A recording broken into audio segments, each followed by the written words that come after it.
Hello बच्चों, कैसे हो आप सभी लोग। आज की इस वीडियो में हम क्लास 10वीं विज्ञान का चैप्टर नंबर 1 जिसका नाम है रासायनिक अभिक्रिया एवं समीकरण, इसको हम पढ़ने वाले हैं।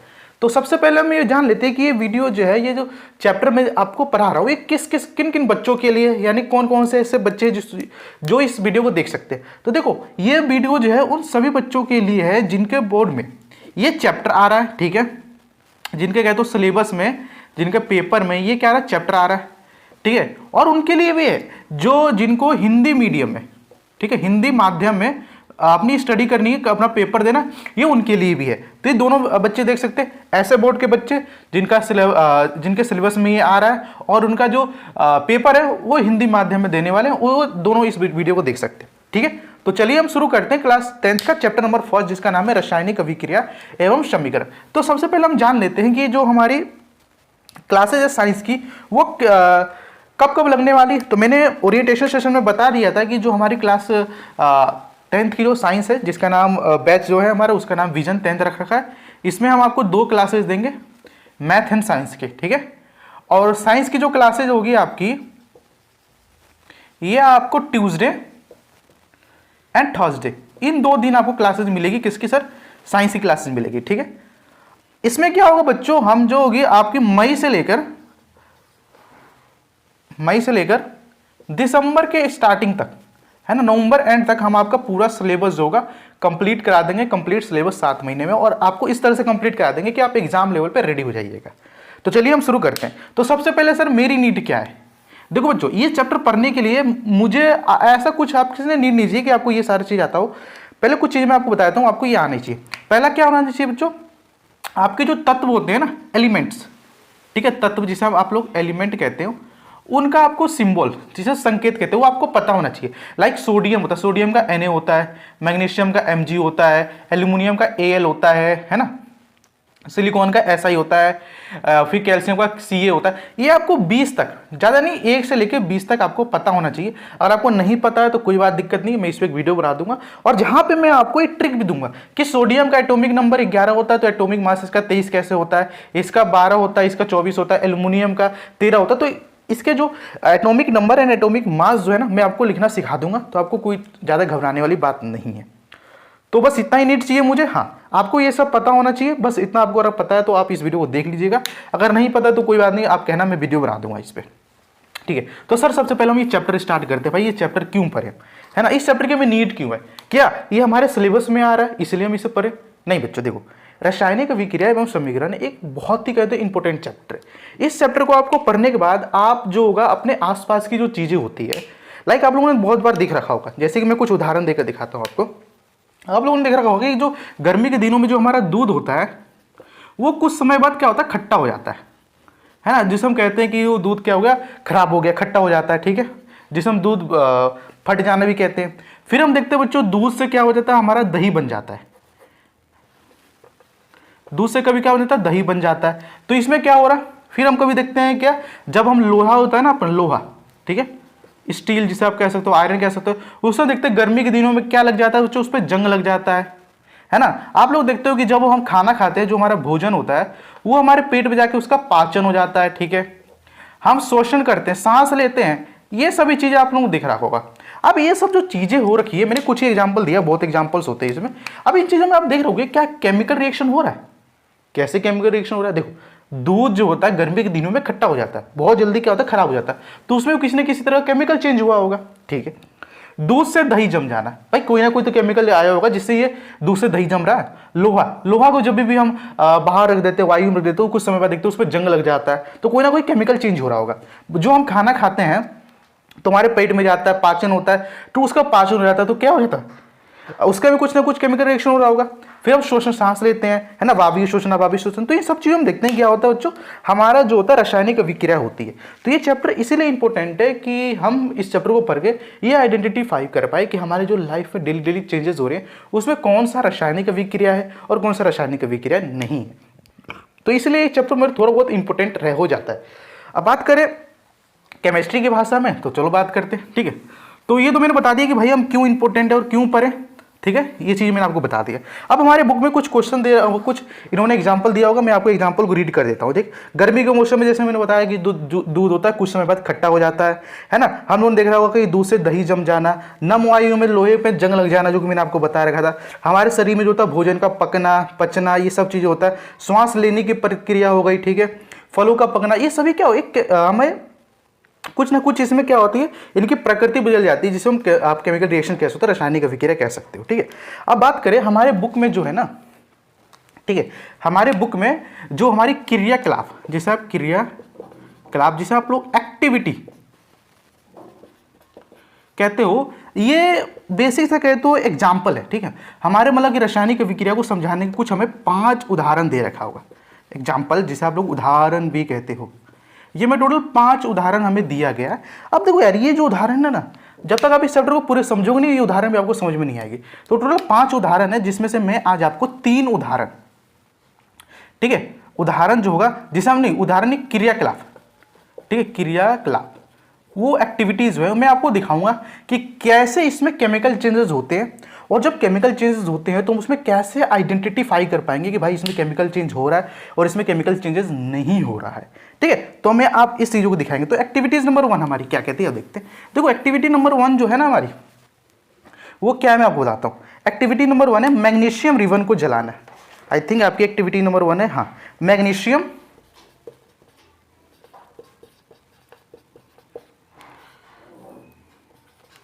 को जब हम ऑक्सीजन में जलाते हैं ना, ऑक्सीजन,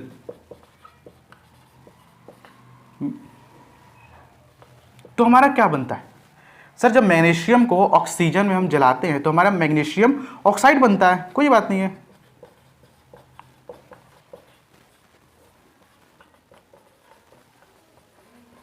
अब देखो बच्चों, यहां पे दिक्कत क्या आ रही है, मैग्नीशियम रिबन को जब मैं इसमें जला रहा हूं तो मेरी मैग्नीशियम ऑक्साइड बन रही है, ठीक है, अच्छी बात है।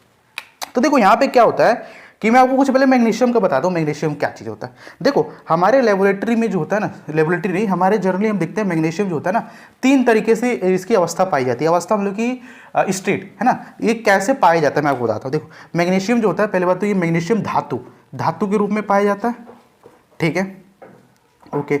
फिर ये एक तार के रूप में पाया जाता है, और एक रिबन है ना, रिबन जिसे आप लोग क्या कहते हैं, धागा है ना, रिबन के रूप में भी पाया जाता है, रिबन, ठीक है, रिबन ही होता है ना, आई थिंक, फीते, जिसे आप लोग रिबन नहीं फीते कहते हो, ठीक है, आप अपनी भाषा में फीते कहते हो। ये इसमें पाया जाता है, मैग्नीशियम 3 चीज़ों में पाया जाता है, ठीक है। और जनरली हम ये देखते हैं कि इसका जो क्या होता है, कलर, इसका जो कलर होता है ना, रंग, वो चांदी के समान सफेद होता है, ठीक है।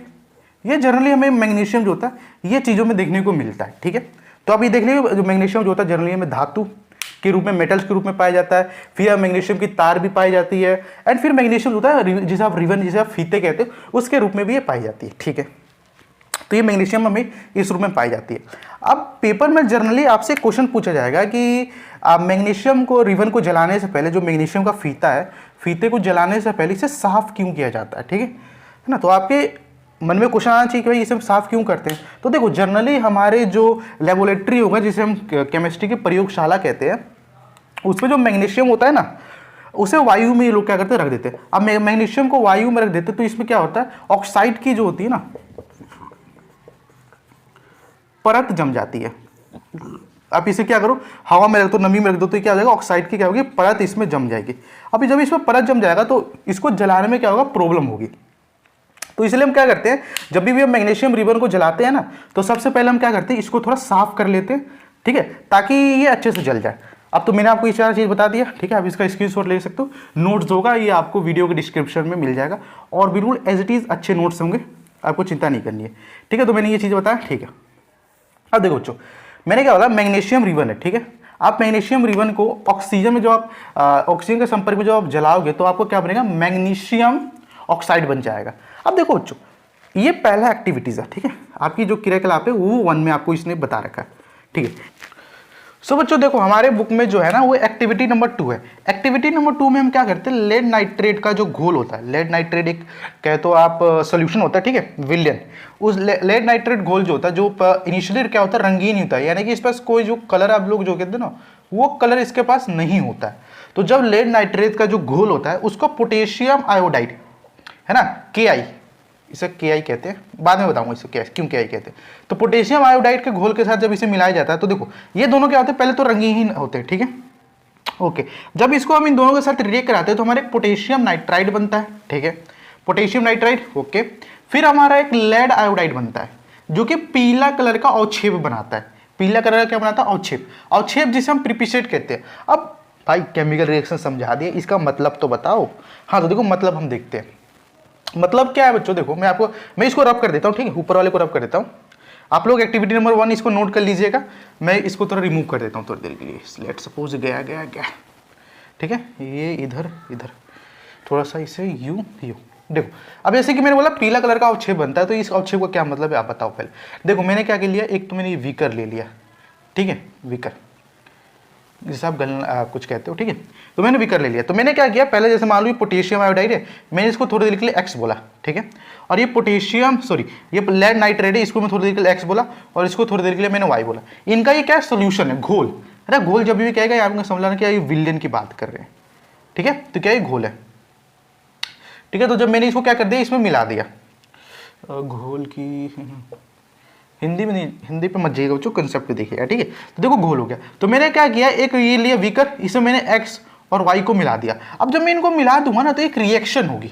अब वो रिएक्शन कैसे होगी ये आपको अभी नहीं जानना, जब हम और भी टाइप्स ऑफ रिएक्शन पढ़ लेंगे तो उसमें हम जानेंगे। तो मैं क्या कहता हूँ, इन दोनों को मिला दूंगा तो हमारे क्या बनेगा, X और Y को मिलेंगे तो एक हमारा प्रोडक्ट बनेगा, मान लो Z है। अब वो Z कौन सा प्रोडक्ट बनेगा, Z जो होगा ना वो ये दोनों बनेगा, ठीक है। मैं बोलता हूँ Z और A, ठीक है। तो एक Z बन जाएगा जो कि ये हो जाएगा क्या, पोटेशियम नाइट्राइड, और एक ये बनेगा जिसे हम बोल दिए A। अब ये क्या होगा, A जो होगा ना ये पीला कलर का बनेगा, पीला रंग का। मैं सिर्फ इस रिएक्शन में लेड नाइट्रेट को जब हम पोटेशियम आयोडाइड के साथ रिएक्ट कराते हैं तो हमारा potassium nitride plus lead iodide बनता है और ये पीला कलर का अवक्षेप बनाता है। अब अवक्षेप क्या होता है, देखो जब भी कोई केमिकल रिएक्शन होती है ना तो उसमें क्या होता है कि ना जो हमारे कुछ प्रोडक्ट होते हैं वो गैस बन के निकल जाते हैं, और ये जो पोटेशियम लेड आयोडाइड है ना ये यहाँ का कुछ पीला कलर का अवक्षेप रह जाता है, ठीक है। पीला कलर क्या हो जाता है, अवक्षेप रह जाता है। तो ये चीजें हमें इसमें देखने को मिल जाती है। तो क्या हो रहा है, इसका सर रंग में परिवर्तन हो रहा है, हाँ रंग में क्या हो रहा है परिवर्तन। पहले ये तो क्या था, रंगहीन था, अब हो गया पीला कलर का, तो रंग में परिवर्तन तो हो रहा है। तो ये हमारा दूसरा एक्टिविटीज था, ठीक है। एक्टिविटीज नंबर 3 और 4 को क्या होगा, हम जो होगा ना नेक्स्ट वीडियो में कवर करेंगे। अभी मैं जो होगा एक्टिविटीज नंबर आपका 5 करा रहा हूँ जो कि आपके बुक में गिवन है, ठीक है। एक्टिविटी नंबर 5 क्या कहता है, एक्टिविटी नंबर 5 ये कहता है कि सर जब हम बिना बुझा हुआ चूना वाला, ठीक है, क्या बोलते हैं बुझा हुआ चूना, बिना बुझा वाला चूना क्या है मैं आपको बताता हूँ। देखो पहले मैं लिख लेता हूँ, ठीक है, बिना बुझा हुआ चूना को जब हम जल के साथ, ये एक्टिविटी नंबर में बताता हूँ 5 है, ठीक है। बिना बुझा हुआ चूना को जब करते हैं तो हमें बुझा हुआ चूना प्लस उष्मा मिलती है। अब ये क्या कहता है भाई, क्या कहता है, देखो सॉरी, देखो जब बुझा हुआ चूना, बिना बुझा हुआ सुना, रुक जाओ गलत हो गया, बिना बुझा हुआ नहीं, बिना बुझा हुआ चूना, ठीक है। तो बिना बुझा हुआ चूना को जब हम जल के साथ अभिक्रिया कराते हैं तो हमारा बुझा हुआ चूना प्लस उष्मा मिलती है। अब भाई क्या कह रहा है पहले ये तो बताओ। देखो मैं कहता हूँ बिना बुझा हुआ चूना जो होता है ना वो हमारा क्या होता है, कैल्शियम CaO, कैल्शियम ऑक्साइड होता है, ठीक है, कैल्शियम ऑक्साइड, ठीक है। और देखो कैल्शियम ऑक्साइड लिखते कैसे बता दूं, हाँ देखो पहले आप लिख लो कैल्शियम, मैं बाद में बता दूंगा, कैल्शियम ऑक्साइड को जब हम जल के साथ, जल यानी कि जल ही लिख लो पहले, के साथ अभिक्रिया कराते हैं तो देखो बिना बुझा हुआ चूना यानी कि कैल्शियम ऑक्साइड, जल को हम जली कहते हैं, और बुझा हुआ चूना यानी कि कैल्शियम हाइड्रो ऑक्साइड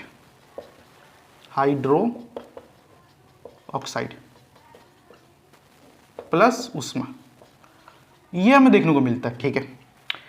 अब देखो हम लोगों ने देख रखा होगा, अब देखो मैं इसको बताता हूँ कैसे। देखो आप लोगों ने देख रखा होगा कि जब भी ये जो रोड बनती है, आई थिंक रोड वाला एग्जांपल नहीं लेते, देखो हम पहले एग्जांपल लेते हैं। देखो बुझा हुआ चूना जिसे हम कहते हैं सर, बिना बुझा हुआ चूना जो होता है वो कैल्शियम ऑक्साइड होता है, ठीक है, ऑक्साइड को जब हम जल के साथ अभिक्रिया कराते हैं तो हमारा कैल्शियम हाइड्रोक्साइड प्लस उष्मा निकलता है। मैं इसका देखो कैल्शियम है, कैल्शियम ऑक्साइड को हमें CaO लिखते हैं, Ca से कैल्शियम, O से ऑक्साइड, प्लस जल वाटर H2O, इसके साथ जब हम अभिक्रिया कराते हैं तो CaOH का होल ट्वाइस बनता है, प्लस अधिक मात्रा में क्या होता है, उष्मा निकलती है।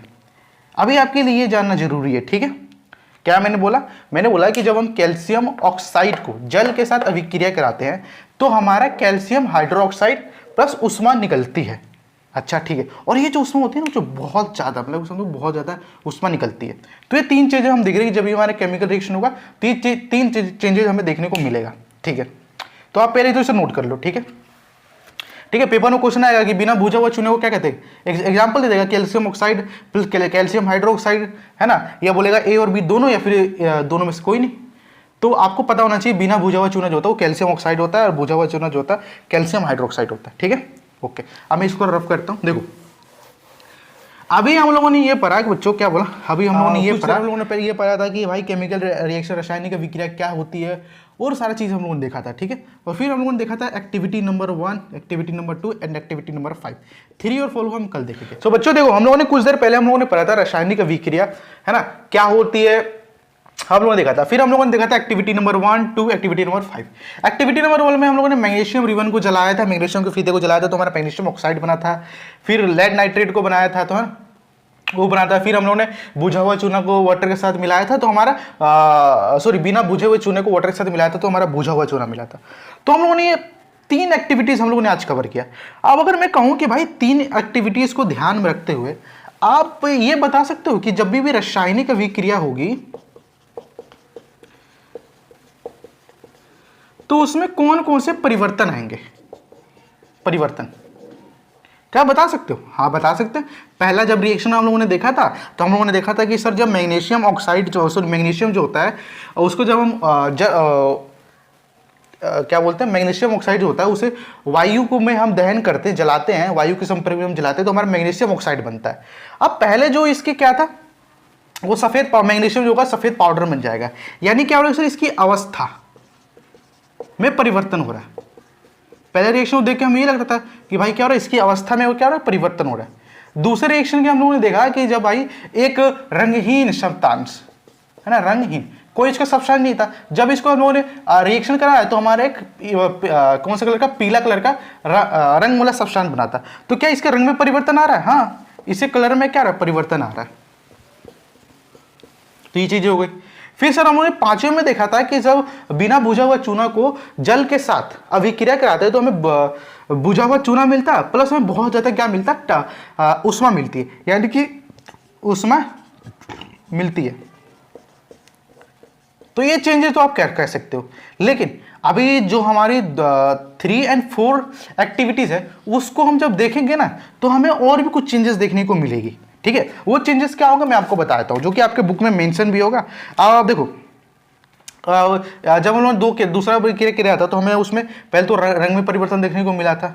फिर हमें क्या बताया था कि हमने देखा था कि सर अवक्षेप बन रहा था ना, अवक्षेप, जिसे हम लोगों ने प्रीसेट करा था। तो क्या हमें यहाँ पे देखो सी डी में हम क्या लिख देंगे सर, अवक्षेप बनता है ना, अवक्षेप का परिवर्तन होता है। अब फिर हम लोगों ने बोला कि सर तीसरा एंड चौथा जब हम करेंगे तो हमें कुछ और चीजें देखने को मिलेगी, जो कि मैं आपको बताता हूँ। जब आप एक रिएक्शन और करोगे तो आपको एक रिएक्शन दिखेगा सर क्या है, गैस निकलेगा, गैस का निकलना। तो आप ये चीजें देख रहे हो कि बहुत सी ऐसी चीजें हो रही है, जैसे कि ये ऐसी 5 चीजें हैं जो कि मैंने आपको बताया। एक चीज और बताऊंगा कल मैं, ये हमने 5 चीजें देखा। अगर जहां कहीं में ये 5 में से कोई भी चीज दिख जाए, भाई पहले अवस्था में परिवर्तन हो जाए, कुछ रंग में चेंज देखने को मिल जाए, उष्मा निकलती हो, मिलती हो, मेरे अवक्षेप बनता हो एंड गैस में परिवर्तन होता हो, तो ये सारी चीजें जब हम देखने को मिलेगी तब हम ये कह सकते हैं कि भाई ये हमारा कुछ ना कुछ रासायनिक अभिक्रिया हो रहा है, ठीक है। तो आप ये चीजें कर सकते हो। 1 मिनट में देख लो, हाँ वीडियो बन रहा है, ठीक है ठीक है। तो आप ये चीजें क्या कर सकते हो, तो मैं इसको रफ कर सकता हूँ, हाँ रफ कर दो, ठीक है ओके, रब कर देता हूँ। आपको नोट्स की चिंता नहीं करना, नोट्स होगा वीडियो डिस्क्रिप्शन में। आज के लेक्चर का जो नोट्स होगा मैं हैंड रिटन फॉर्म में आपको दे दूंगा, ठीक है, सॉरी प्रिंटेबल फॉर्म में आपको दे दूंगा। उसमें आपको कुछ इस ऐसी राइटिंग नहीं मिलेगी, अच्छी राइटिंग आपको देखने को मिलेगी, है ना, ठीक है। अब बात देख लेता हूँ मैं, नेक्स्ट टॉपिक आपका क्या है। नेक्स्ट टॉपिक है जो आपका अब देखो बच्चों, रासायनिक समीकरण, ठीक है, रासायनिक समीकरण, देखो रासायनिक अभिक्रिया तो हम लोगों ने पढ़ लिया, ठीक है। अब हम पढ़ने वाले हैं क्या, रासायनिक अभिक्रिया पढ़ लिया, हम रासायनिक समीकरण पढ़ेंगे। और इसका ये मतलब नहीं है कुछ बच्चे सोचेंगे कि भाई देखो हम लोगों ने पहले रासायनिक अभिक्रिया पढ़ ली है कि रासायनिक अभिक्रिया क्या होती है, और हम रासायनिक समीकरण पढ़ लेंगे तो हमारा चैप्टर एंड हो जाएगा। तो नहीं बच्चों, हमारा चैप्टर एंड नहीं होगा। आप लोगों ने मैथमेटिक्स में पढ़ रखा होगा, क्लास 9th में एक चैप्टर था linear equation in one variable, है ना, एक चर वाले रैखिक समीकरण। आप लोगों ने पढ़ा होगा कि भाई समीकरण क्या होता है ना। अब हम रासायनिक समीकरण बनाना सीखेंगे। आप लोगों ने देखा होगा कि x + 2y समथिंग कुछ, है ना। आप लोगों ने एक चर वाला पढ़ा होगा ना, तो x प्लस समथिंग लाइक, रुको जो 5 + x = 10, तो आप x की वैल्यू निकाल देते 5 आता था, है ना। फिर आप लोगों ने एक और चीज पर रखा होगा कि भाई कुछ ऐसी चीजें थी कि y + 8 = 10, तो y की वैल्यू निकालो 2। ये चीज आप लोगों ने समीकरण बनाना सीखा होगा, और नहीं भी सीखा तो कोई बात नहीं, हमारी क्लास 10th में भी एक चैप्टर है 2 चर वाले रैखिक समीकरण, उसमें बहुत डिटेल में इस चीज को पढ़ने वाले, ठीक है। तो आपको कोई चिंता नहीं करनी कि भाई समीकरण क्या होता है, हमें समझ में नहीं आया था, तो अब समझ आ जाएगा, है ना। विजन 10th आपके लिए तैयार है। तो अब बात करते हैं समीकरण का अर्थ मैंने आपको बता दिया, ठीक है। रासायनिक समीकरण क्या होता है वो मैं आपको बताता हूँ। देखो पहले तो हम लोगों ने पढ़ा था अभिकारक, है ना, जिसमें हम लोगों ने देखा था अभिकारक, ठीक है, से हमारा उत्पाद बनता है। अब मैंने आपको कुछ वो था ना ऐसे वाले मैग्नीशियम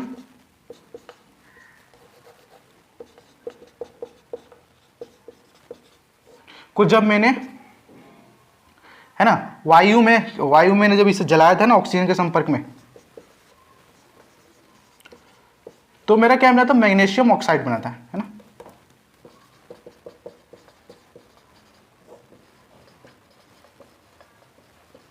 तो मेरा क्या बना था, मैग्नीशियम ऑक्साइड बना था, ठीक है। अब जब देखो हम लोगों ने देखा था कि हम लोगों ने मैग्नीशियम लिखा, ठीक है, फिर हम लोगों ने ऑक्सीजन लिखा, फिर हमारा मैग्नीशियम ऑक्साइड बन गया, ठीक है। अब देखो बच्चों, बार बार इसको लिखना ये क्या कहलाता है,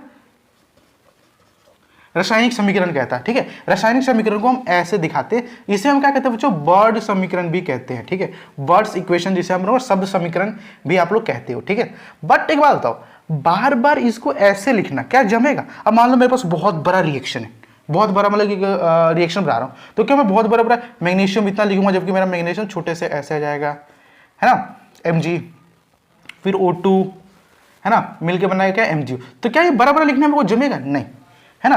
तो इससे आपसे पहले जो कुछ साइंटिस्ट लोग आए थे उन्होंने भी यही सोचा कि भाई इतना लिखने में बहुत ज़्यादा टाइम बर्बाद होगा, वेस्ट होगा, तो हम इसे थोड़ा शॉर्ट फॉर्म में लिखेंगे। तो शॉर्ट फॉर्म में हमें लिखने को आता है, ठीक है, ठीक है। तो हम इसे इतना ना लिखे, इसे हम शॉर्ट फॉर्म में लिखते हैं। शॉर्ट फॉर्म में कैसे लिखते हैं मैं आपको बताता हूँ। देखो इसे मैं थोड़ा रफ कर देता हूँ, है ना। अब इसे मैं रफ कर दिया, ठीक है। अब शॉर्ट फॉर्म में हम कैसे लिखते हैं, देखो मैं बताता हूँ। मैग्नीशियम है, ठीक है, मैग्नीशियम को मैंने बताया था कि आप Mg लिख सकते हो, ठीक है। ऑक्सीजन को आप O2 लिख सकते हो। ये जब रिएक्ट होगा तो क्या बनेगा बच्चों, मैग्नीशियम ऑक्साइड MgO, ठीक है, जो कि हमारी एक्टिविटी नंबर कौन सी थी, पहली थी, ठीक है, एक्टिविटी नंबर 1। मैं इसको रब करके आपको स्टार्टिंग से समझाता हूं, ठीक है, ठीक है। तो अभी हम रासायनिक समीकरण लिखना सीख रहे हैं, तो मैंने बताया था कि हम कैसे लिखेंगे। देखो magnesium plus O2 gives you magnesium oxide, ठीक है। ये एक्टिविटी नंबर 1 थी। एक्टिविटी नंबर 2 भी हम लोगों ने देखा था। एक्टिविटी नंबर 2 कौन सी थी बच्चों, एक्टिविटी नंबर 2 आपकी ये थी कि जब आप लेड नाइट्रेट यानी कि इसको जब रिएक्ट कराते तो आपका वो रंगहीन पदार्थ को जब आप रिएक्ट कराते तो आपको कलर वाला पदार्थ मिलता था, ठीक है। फिर एक्टिविटी नंबर हम लोगों ने 5 देखी थी। ये थोड़ा इजी रिएक्शन है इसलिए मैं लिख रहा हूँ। एक्टिविटी नंबर 2 क्या है, वो थोड़ा टफ है, तो आपको अभी वो समझ में नहीं आएगा, है ना। बच्चे बता कमेंट में पूछेंगे भाई ये कैसा है, ये कैसा है, तो थोड़ा मुझे भी दिक्कत होगी कि भाई इन्होंने आगे का पढ़ा है तो मैं पीछे कैसे बता दूं। तो देखो फिर हमारे एक्टिविटी नंबर 5 थी। एक्टिविटी नंबर 5 में बताता हूँ बिना बुझा हुआ चूना, जो कि calcium CaO oxide. Calcium oxide को जब हम जल के साथ अभिक्रिया करा रहे थे तो हमारा क्या बन रहा था बच्चों, हमारा बन रहा था बुझा हुआ चूना, जिसे हम बोलते बुझा हुआ चूना बन रहे थे, जिसे हम लोग बोलते हैं कैल्शियम हाइड्रोक्साइड प्लस उष्मा, ठीक है। तो हमारी कैसे ये सब चीजें निकल रही थी, ठीक है। तो हम लोगों ने देखा था कि एक्टिविटी नंबर 1 में हम लोगों ने क्या लिखा था सर, पहले बहुत हम लोगों ने हिंदी में लिखा था कि मैग्नीशियम प्लस ऑक्सीजन हमें मैग्नीशियम हाइड्रोक्साइड दे, मैग्नीशियम ऑक्साइड देगा। बहुत ज़्यादा क्या होती है, टाइम कंज्यूमिंग होती है, तो इसलिए क्या करते हैं इसे शॉर्ट फॉर्म में उसके जो एलिमेंट होता है उसके सिंबल के बेसिस पे हम लिख देते हैं, ठीक है। तो इसलिए क्या करते हैं, ये जो होता है ना, ये रासायनिक इक्वेशन होता है जिसे मैंने आपको बताया था ना, रासायनिक समीकरण, तो हम इसको ऐसे शॉर्ट फॉर्म में लिखते हैं, वर्ड्स में लिखते हैं, ताकि हमें टाइम वेस्ट ना हो हमारा, ठीक है। अब देखो बच्चों, अब हमारा नेक्स्ट टॉपिक आता है कि देखो हम लोगों ने क्लास 9th में एक नियम पढ़ा था। कौन सा नियम बच्चों? द्रव्यमान संरक्षण का नियम, है ना, law of conservation of mass. हम लोगों ने पढ़ा था कि ना ही तो हम किसी रासायनिक अभिक्रिया में रासायनिक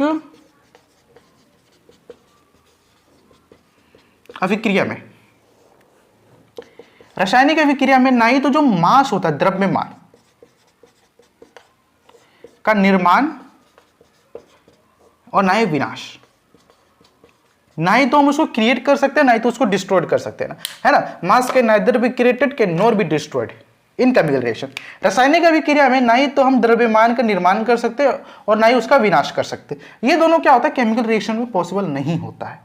हम लोगों ने ये पढ़ रखा था। बट अगर हम ऊपर वाले रिएक्शन को देखें ध्यान से, तो देखो यहां पे देखा जाएगा तो मैग्नीशियम को पता होना चाहिए एटॉमिक नंबर कितना होता है, 12 होता है, और इसका जो एटॉमिक मास होता है वो 24 होता है, ठीक है, ओके। एंड ध्यान से देखो ऑक्सीजन का आपको पता होना चाहिए एटॉमिक नंबर 8 होता है, तो एटॉमिक मास कितना होगा, 16, है ना।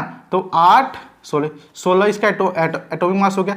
एक ऑक्सीजन का 16 होता है, तो 2 ऑक्सीजन कितना हो गया, 32, तो 32, ठीक है, ठीक है। अब हम देखो मैग्नीशियम का कितना होता है, मैंने बताया 24, एक ऑक्सीजन कितना होता है, 16। अब बच्चों देखो मैं बताया, जब मैं इन दोनों को जोड़ रहा हूं तो एक बार बताओ, 24 मैं आपके इस टाइम जोड़ता हूं प्लस इतना, कितना बनेगा आपका हो गया 6, है ना, 5, 56। इसको जोड़ने पे 56 मिल रहा है, और जब मैं इसको जोड़ रहा हूं 24 एंड 16 को, तो मेरा क्या बन रहा है, 40। तो यहां पे देखो हमारा जो बन रहा है यहां पे 40 बन रहा है। डेट मीन्स कि सर देखो अगर हम इसमें डिफरेंस निकालेंगे तो हमारा 16 का डिफरेंस आएगा। यानी कि जो मान लो मैं इसे ग्राम बोलता हूँ, यहाँ पे 56 ग्राम था और यहाँ पे 16 ग्राम था। यानी कि हम इनिशियली ये देख रहे हैं कि जब हम लोगों ने रासायनिक अभिक्रिया कराने से पहले हम लोगों ने जो ये अभिकारक थे, रिएक्टेंट थे, उनके जब हम लोगों ने क्या देखा बच्चों, हम लोगों ने जब उनका मासेस देखा, द्रव्यमान देखा, तो हमारा 56 आ रहा था, ठीक है। जब अभिक्रिया हो गई तो उसमें हम लोगों ने द्रव्यमान देखा कि भाई ये हमारा 40 आ रहा है। तो पहले बात ये कैसे सत्य है, आपने बोला कि द्रव्यमान का ना ही तो हम निर्माण कर सकते हैं और ना ही उसका विनाश कर सकते हैं, है ना। तो यहाँ पे देखो विनाशित हो रहा है, 56 से आपको 40 बन रहा है, यानी कि 16 ग्राम तो बर्बाद हो रहा है, विनाश हो रहा है, डिस्ट्रॉय हो रहा है। तो ये कैसे पॉसिबल हुआ, ठीक है। तो इसी पे हमारा एक इक्वेशन आती है, कंसेप्ट आता है, जिसे हम कहते हैं संतुलित समीकरण, और एक होता है असंतुलित समीकरण। देखो बच्चों, संतुलित समीकरण जो होता है ना, वो द्रव्यमान संरक्षण का नियम था उसको पालन करते हुए करता है, और जबकि असंतुलित समीकरण जो होता है वो इसको फॉलो नहीं करता, पालन इसका नहीं करता, ठीक है। तो मैंने अभी क्या बोला बच्चों, मैंने अभी बोला संतुलित समीकरण और असंतुलित समीकरण, ठीक है, संतुलित एवं और असंतुलित। संतुलित क्या होता है सर, ये द्रव्यमान का जो नियम है ना, law of conservation of mass, उसको पालन करता है, और ये पालन नहीं करता है ना। तो आपसे पेपर में क्वेश्चन पूछेगा कि संतुलित समीकरण और असंतुलित समीकरण में क्या अंतर है, तो आपको लिखना है कि संतुलित समीकरण जो होता है द्रव्यमान का जो नियम है ना, आप ऐसे मत लिखना। संतुलित समीकरण कहता है कि संतुलित समीकरण के हिसाब से एक केमिकल रासायनिक अभिक्रिया में हम ना ही तो मास का निर्माण कर सकते हैं और मास का नहीं तो विनाश कर सकते हैं, संतुलित समीकरण कहता है। असंतुलित समीकरण भाई उल्टा, ये द्रव्यमान संरक्षण के लॉ को फॉलो नहीं करता। और ये जो हमारे रिएक्शन है ना, जिसे मैं बोल रहा हूँ, ये क्या, ये जो रिएक्शन है, रेड से हाईलाइट करता हूँ, ये जो रिएक्शन है ना बच्चों, ये हमारा किसका उदाहरण है, असंतुलित समीकरण का। अब बोर्ड से बहुत सारी चीजें लिख दी, आपको कंफ्यूजन होगा, इसलिए मैं आपको रफ करके दिखाता हूँ, ठीक है। सॉरी गाइज, पता नहीं बहुत ज़्यादा डकार आ रहा है मुझे, सॉरी टू से, ठीक है। तो देखो मैंने क्या बोला, मैंने बोला कि देखो बच्चों, मैंने क्या बोला, देखो मैंने बोला मैग्नीशियम है, ऑक्सीजन है, इसको जब मैं वायु में दहन करूँगा तो मैं मैग्नीशियम ऑक्साइड बनेगा, ठीक है। जबकि मैंने यहाँ पे बोला था कि भाई इसका जो होता है 24 होता है एंड इसका 32 होता है, ठीक है। एंड इसका हम लोगों ने देखा था, इसका कितना देखा था बच्चों, इसका देखा था हम लोगों ने 24, इसका 16। जब इन दोनों को जब लोगों ने ऐड किया था तो हम लोगों ने देखा था कि भाई ये टोटल हमारे कितना आ रहा था बच्चों, 56 आ रहा था और यहाँ पे 40 आ रहा था। अगर हम दोनों का डिफरेंस देखें तो 16 ग्राम का आ रहा था, दोनों का अंतर देखा 16 ग्राम का आ रहा था। यानी कि रासायनिक अभिक्रिया स्टार्ट होने से पहले 56 ग्राम था, है ना, 56 ग्राम था, और जब रासायनिक अभिक्रिया हो गया तो 40 ग्राम था। तो यहाँ पे हमारा मास का क्या हो रहा, विनाश हो रहा था। बट द्रव्यमान संरक्षण लोगों को तो ये द्रव्यमान संरक्षण के नियम के हिसाब से मास का ना ही तो विनाश हो सकता है और ना ही तो निर्माण हो सकता है। तो हम इसको हम लोगों ने क्लासीफाई किया कि भाई ये जो है ना असंतुलित समीकरण है, असंतुलित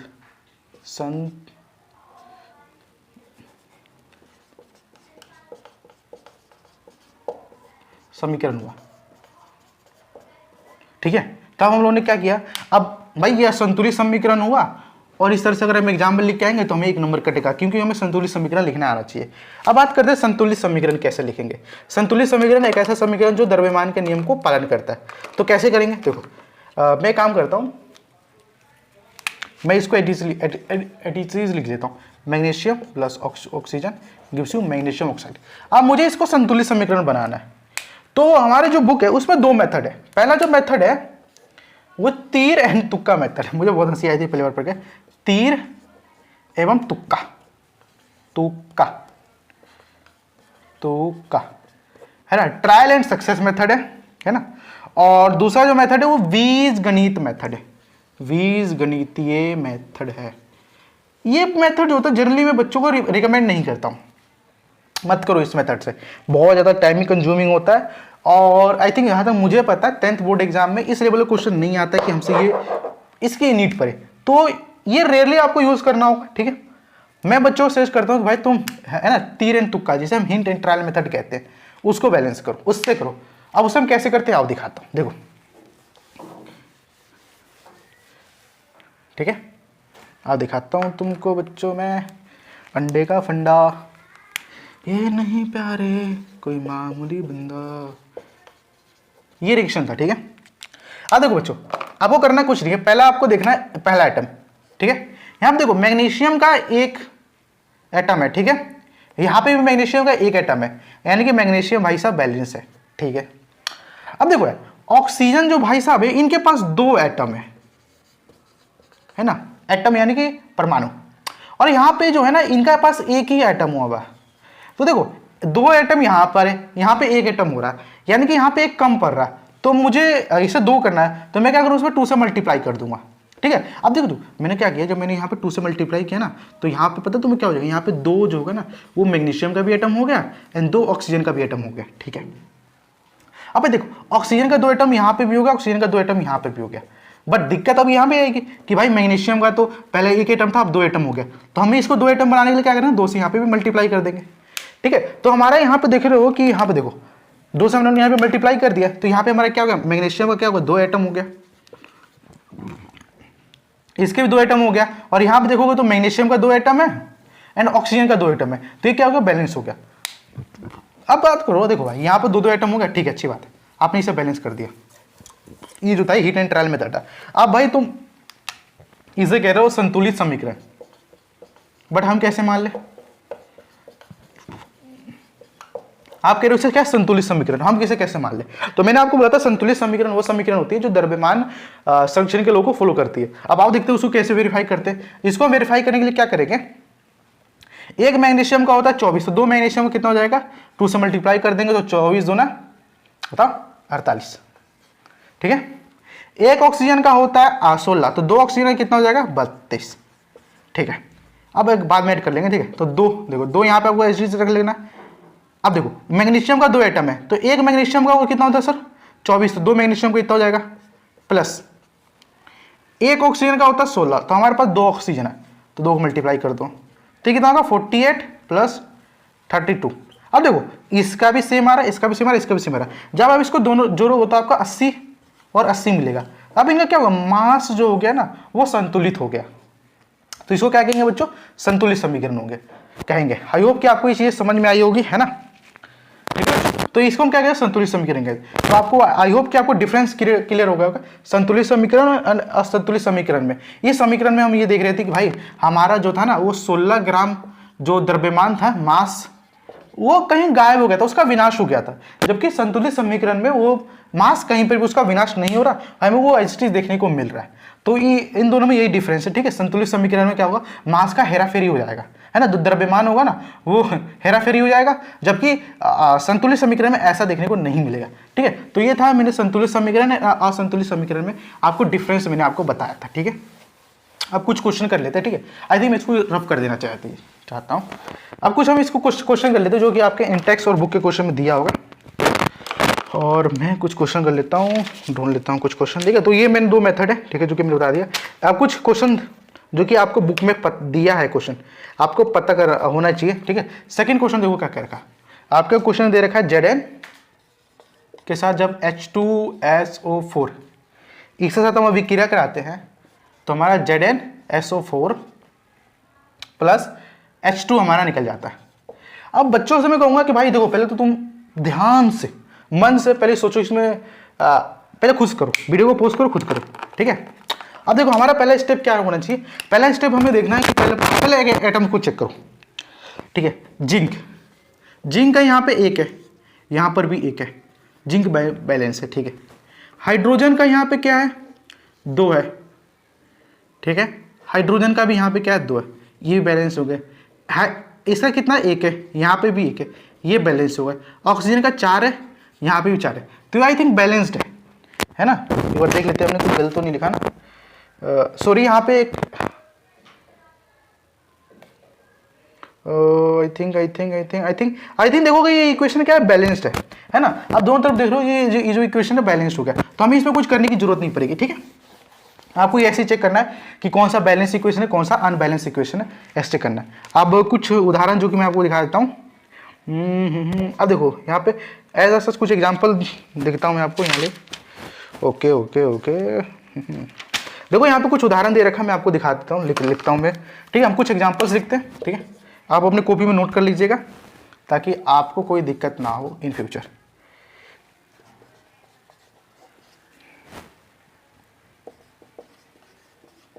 Fe3O4 प्लस H2 पहला क्वेश्चन, ठीक है। दूसरा क्वेश्चन, हमारा दूसरा क्वेश्चन है N2H2 गिव्स यू NH3, ठीक है।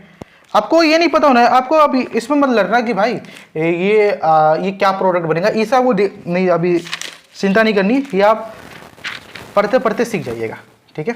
आपको सिर्फ इसको बैलेंस करना है। मैं लिखता हूँ तो आप बैलेंस कीजिए, ठीक है।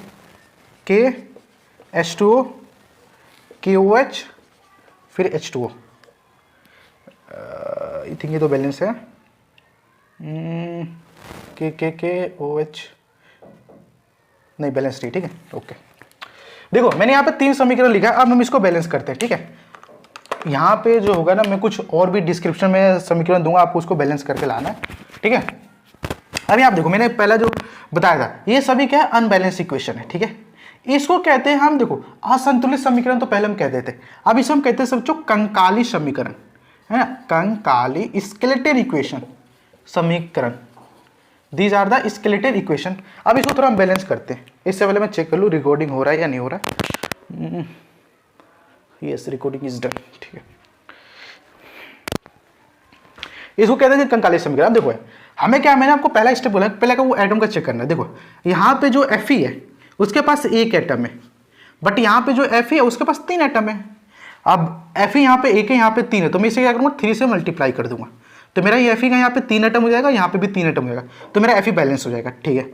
अब आगे जाओ, यहाँ पे देखो हाइड्रोजन जो है H2 उसके पास यहाँ पे 2 एटम है और यहाँ पे भी 2 है, यानी कि हाइड्रोजन क्या बैलेंस हो गया। अब दूसरा है ऑक्सीजन, ऑक्सीजन का यहाँ पे 1 एटम है, बट यहाँ पे तो 4 है।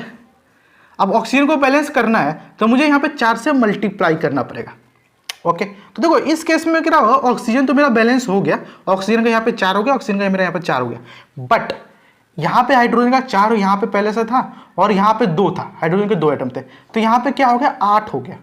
अब भाई 8 यहाँ पे हो रहा है और यहाँ पे 2 हो रहा है, तो हमें क्या करना पड़ेगा, इसमें 4 से मल्टीप्लाई करना पड़ेगा। अगर हम इसमें 4 से मल्टीप्लाई कर देंगे तो हमारा बैलेंस हो जाएगा। अब आप देखते हैं कि हमारा क्या ये सही किया हम लोगों ने।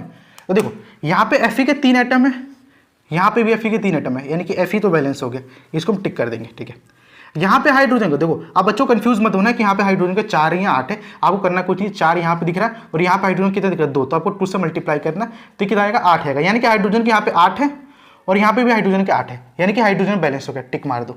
ठीक है, ऑक्सीजन का देखो, ऑक्सीजन का यहाँ पे 4 है ना, 4 × 1 4 और यहाँ पे भी 4 है, यानी कि ऑक्सीजन क्या हो गया, बैलेंस हो गया। तो ये जो था ना, पहले कंकालित समीकरण था, बट ये संतुलित समीकरण हो गया, समीकरण। ठीक है, अभी क्या हो गया, संतुलित समीकरण हो गया। ठीक है, अब दूसरा देखो, दूसरा क्या देखेंगे, दूसरा हम ये देख रहे हैं कि देखो यहाँ पे, अब दूसरा देखो नाइट्रोजन का, यहाँ पे 2 नाइट्रोजन है। ठीक है, अब यहाँ पे क्या है, 1 नाइट्रोजन है, अब इसे भी 2 करना पड़ेगा, तो आप इसे 2 से मल्टीप्लाई कर दोगे, तो नाइट्रोजन नाइट्रोजन क्या होगा, बैलेंस हो गया। ठीक है, अब यहाँ पे देखो हाइड्रोजन कितने हैं, 2 है, और यहाँ पे हाइड्रोजन कितने, कमेंट में बता दो। मैंने बोला था ना, इसको क्या करो, 2 जो यहाँ पे है इसको इसके पावर में मल्टीप्लाई करो 3, तो यहाँ पे नाइट्रोजन 6 है, तो हम यहाँ पे 6 नाइट्रोजन करना पड़ेगा, तो मुझे यहाँ पे कैसे मल्टीप्लाई करना पड़ेगा, 3 से। तब ये कौन सा इक्वेशन हो गया सर, ये बैलेंस इक्वेशन हो गया, बैलेंस हो गया, कोई दिक्कत नहीं।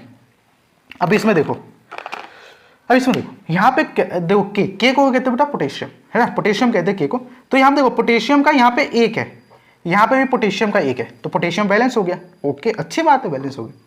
अब यहाँ पे देखो हाइड्रोजन जो है यहाँ पे 2 है। ठीक है, अब यहाँ पे हाइड्रोजन कितना है, 1 2 3, यहाँ पे 1 है, यहाँ पे 2 है, तो भाई यहाँ पे 2 हो रहा है, इधर 3 हो रहा है। अब इसमें मुझे दिक्कत आ गई भाई, कैसे करे तो करे क्या, यहाँ पे 2 हाइड्रोजन है, यहाँ पे कितना है, 3 हाइड्रोजन है, भाई पूरे का देखोगे। ठीक है, पूरे का देखोगे। ठीक है, तो मैं क्या करूं, अब यहाँ पे 3 हो रहा है, यहाँ पे 2 हो रहा है, तो मुझे करना क्या होगा कि मैं एक ऐसे नंबर से मल्टीप्लाई करूं ताकि इन दोनों में भी मैं मल्टीप्लाई कर सकूं। तो मैं एक काम करता हूं, मैं यहाँ पे 2 हो रहा है ना, तो यहाँ पे मैं इसे एक काम करता हूँ, क्या करना चाहिए मुझे, आई थिंक मुझे यहाँ पे 2 से मल्टीप्लाई करना चाहिए। अगर मैं 2 से मल्टीप्लाई करूँगा तो यहाँ पे 4 हो जाएगा। ठीक है, हाइड्रोजन यहाँ पे कितना हाइड्रोजन हो जाएंगे, 4 हाइड्रोजन हो जाएंगे, 4H हो जाएगा। ठीक है, एंड यहाँ पे कितने हाइड्रोजन हुआ है सर, 1 2, तो मैं यहाँ पे 2 से मल्टीप्लाई कर दूँ, हाँ कर दो 2 से मल्टीप्लाई। और जब मैं इसमें 2 से मल्टीप्लाई करूँगा तो मेरा देखो हाइड्रोजन यहाँ पे कितना, 2 हाइड्रोजन यहाँ पे, 2 हाइड्रोजन यहाँ पे, तो हाइड्रोजन मेरे 4 हो जाएंगे, तो मुझे इसमें भी 2 से मल्टीप्लाई करना पड़ेगा। ओके ठीक है, बट हाइड्रोजन आपने बैलेंस कर दिया, लेकिन एक बैलेंस नहीं कर पाए, जो क्या था सर, ऑक्सीजन।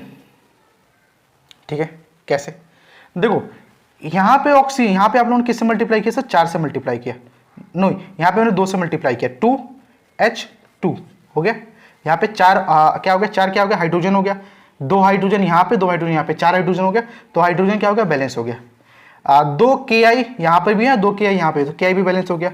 ऑक्सीजन देखो यहाँ पे 2 ऑक्सीजन है और यहाँ पे भी 2 ऑक्सीजन है, यानी कि ऑक्सीजन भी क्या होगा, बैलेंस हो गया।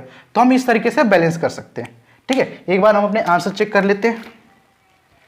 ठीक है बच्चों, तो देखो आप बुक में भी इस तरीके से इन्होंने कर रखा है। तो ये तो था हमारा हिंट एंड ट्राई मेथड था, आप लोग इसी से करिएगा, बहुत हेल्पफुल मेथड होता है और इससे हम with in minutes of time हम इसे ला सकते हैं आंसर। ठीक है, तो अभी मैं आशा करता हूँ, देखो हमारे जो भी कुछ टॉपिक्स रह जाते हैं, जैसे कि सम इनपुट क्या लग रहा है, कुछ शब्द संतुलित समीकरण, यहाँ पे मैं क्या करता हूँ, कुछ समीकरण के मैं आपको पीडीएफ बना के देता हूँ, आप उसको क्या करेंगे, सॉल्व करके लाइएगा, है ना, मैं देखूंगा कि आप कैसे उसको सॉल्व करते हो। ठीक है, और जो भी दिक्कत होगी कमेंट में आप पूछ सकते हो। और बाकी यहाँ पे जो हो रहा है हमारा नेक्स्ट जो इस वीडियो का पार्ट है सेकंड, उसमें हम पढ़ेंगे टाइप्स ऑफ केमिकल रिएक्शन, जो हमारी केमिकल रिएक्शन होती है, 5 तरह की केमिकल रिएक्शन के बारे में हम पढ़ेंगे।